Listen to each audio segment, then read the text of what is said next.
Hello, everyone. This is Edric Prim, and I pray that you all have a blessed day, an amazing day. I just want to share a few encouraging words with you. Back in middle school, my cousin was this sensation, this running back that was highly recruited, and he was the talk of the town, of the state, played running back, and I was a big fan of him. In middle school, I went and they played Blunt Leopards.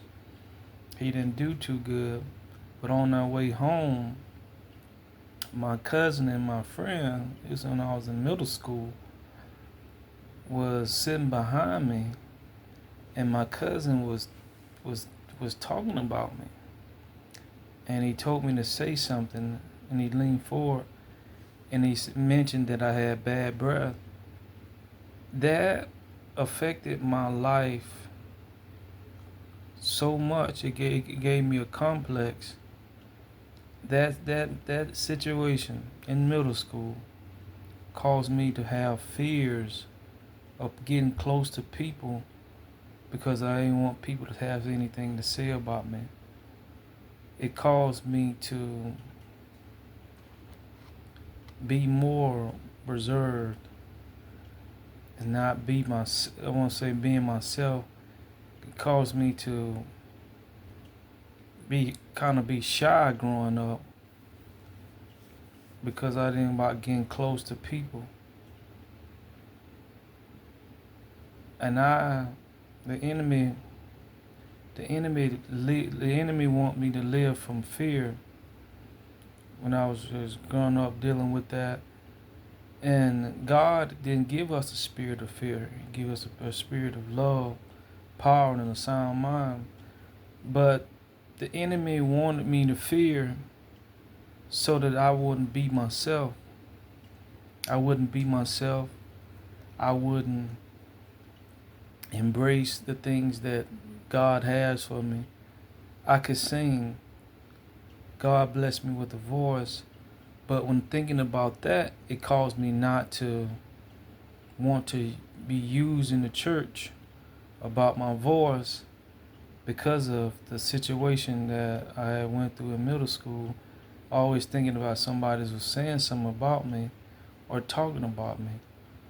It's a quote that talks about fears that if it's not life and death, then that you shouldn't let nothing stop you from living your life being free.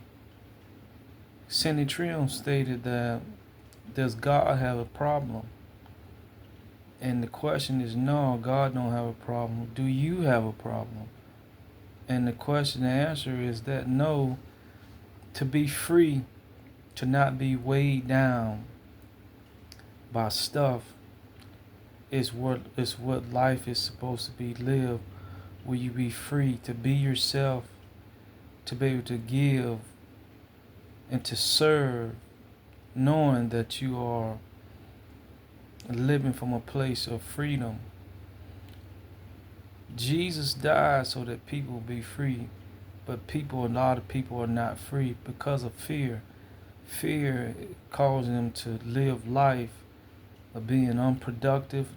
Fear causes people to live life of not living life or living their dreams. Fear causes people to not want to do more with their lives. Fear causes people to stay in relationships that that cause nothing but pain and is one-sided because of fear that just because you have someone, you don't believe that you don't deserve good, so you're settled into a relationship just for a little bit of love. Fear causes people to, Les Brown said, fear will age you. Fear is one of the tools of the enemy. He didn't give us a spirit of fear, but he used fear so that he'll try to back you into a corner so that you won't use your life to be productive, to make a difference. Yes, I there was time that I didn't use my life to be productive. It didn't stop me from getting women. I've been married to a beautiful woman, went through a divorce. But it's just the fear that I went through. That stuff affected my life so much. But don't allow fear to stop you. Don't allow what you went through to cause you to live a life that's not productive, that cause you to live a life to where you don't show up being your best because of something that's short-circuiting. It got in the way of who you are. Don't allow fear to cause you to be thinking about if somebody's out against you, you got to look over your shoulders. Don't allow fear to immobilize you, cause you not to love and to give your all and be the best version of who God created you to be, the person that's free to live life with no regrets. That fear. Live your life. You only get one life, and we all going to die. Don't live your life to where you are short-circuiting. You shortchange people because of a selfishness based off of a situation that you grew up with, that you didn't have the right tools in your family, and you are using the world for your weakness to compensate for the things that you didn't get. Don't allow what you didn't have to affect what you can have. Don't allow what you didn't have to affect what you can have, and that is having peace, love, joy, happiness, based off of not being fearful. Live your life. Write a book, build a business, be committed to the woman, be faithful, be that for your children, be your best co-worker that you can be the best son. Life goes fast, and the clock is against you. Don't be a person that is stuck in the same situation that you was years ago, that you didn't change because of what you afraid to confront. You're afraid to face you.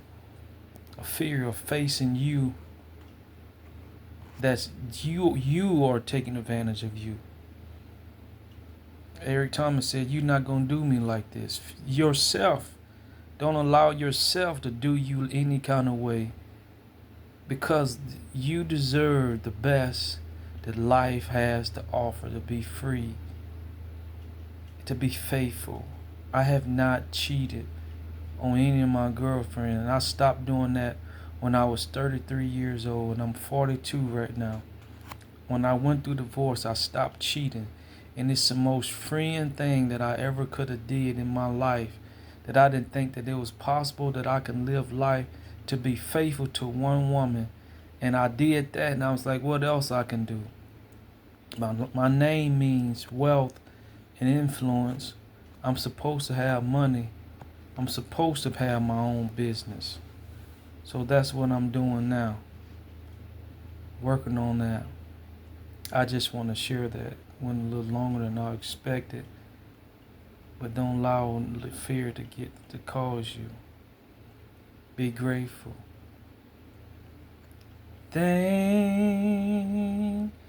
you, Lord. That's for people. That makes me feel good. Having that, being fearful of knowing that I have something to give, that God blessed me with a voice to make a difference. What we have is for others to benefit from. God bless.